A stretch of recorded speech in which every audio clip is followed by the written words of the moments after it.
মানুষের মৌলিক মানবাধিকার, অন্ন, বস্ত্র, শিক্ষা, চিকিৎসা, বাসস্থান সব কিছুর দায়িত্ব সরকার নেবে।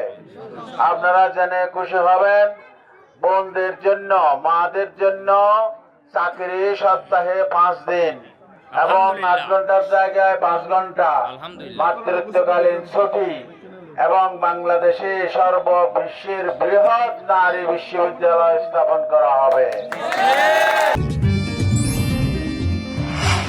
Ama, authentic Brazilian coffee.